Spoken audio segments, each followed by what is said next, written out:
Hello, I'm Neil Nunes with the BBC News.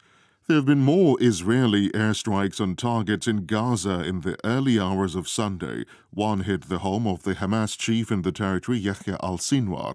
In response, Hamas militants fired more rockets at cities in southern Israel. Health officials in Gaza say nearly 150 people have died in a week of fighting. Israel has reported 10 dead. President Biden has spoken by phone to the Israeli Prime Minister Benjamin Netanyahu and to the Palestinian leader Mahmoud Abbas. Here's our Middle East editor, Jeremy Bowen.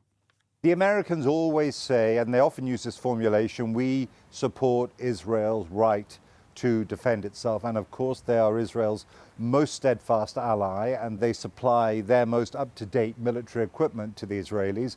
I think that Mr. Netanyahu is struggling a bit diplomatically with President Biden in the White House, because I think we can be absolutely certain that if President Trump had still been there, the chorus of support coming from the White House would have been loud and long from the outset, and they're not getting that from the Biden administration. President Biden also appealed for journalists to be protected after the Israeli military bombed a tower block containing offices of the broadcaster Al Jazeera and the Associated Press news agency. Israel says it targeted a Hamas intelligence unit inside the building and had warned civilians to leave an hour before the strike. In a statement, the UN Secretary-General Antonio Guterres said he was deeply disturbed by the attack and dismayed at civilian casualties in Gaza. There have been long queues outside polling stations in Chile, where people are electing 155 delegates to redraft the country's military-era constitution. Some people said they waited for more than 2 hours. Voting will continue on Sunday. The current constitution was approved during the military regime led by General Pinochet.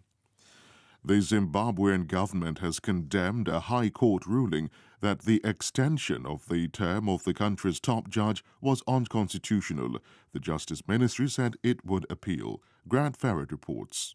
The Justice Ministry statement was unstinting in its criticism of the ruling, which was announced on Saturday after a court session that went through the night. The ministry said it didn't accept the decision and would appeal.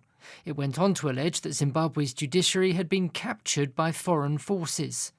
The High Court had rejected a constitutional amendment which raised the retirement age of judges to 75. The change cleared the way for President Emmerson Mnangagwa to extend the tenure of the Chief Justice, Luke Malaba, by 5 years. Zimbabwe's opposition has long accused the government of undermining the independence of the judiciary. BBC News. Thousands of people have taken to the streets of the Colombian capital Bogotá and other cities to call for a wide range of measures to reduce poverty and inequality. There have been some reports of violence. The daily protests began almost 3 weeks ago after the government proposed unpopular tax reforms. The head of the Sudanese army and chairman of the military-led Transitional Council has handed the results of an investigation into the killing of protesters in 2019 to the country's attorney general. Campaigners say at least 128 people were killed when armed men dispersed a protest camp in Khartoum. More from Ian Skippers. 2 years ago, Sudan was in the throes of a deep political crisis after the ousting of the longtime ruler Omar al-Bashir. Demonstrators staged a sit-in protest outside the army headquarters and stayed there for weeks, demanding a quick transition to a civilian government.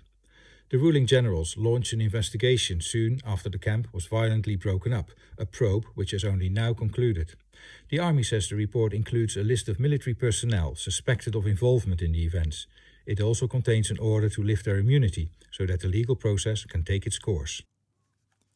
The Venezuelan government says 8 soldiers who disappeared near the border with Colombia about 2 weeks ago are alive after being kidnapped by a Colombian armed group. The defense minister, Vladimir Padrino, showed on state television a video with the soldiers apparently in captivity. He accused Colombian terrorists of abducting the 8 men in the border state of Apure, where Venezuela launched a military operation 2 months ago.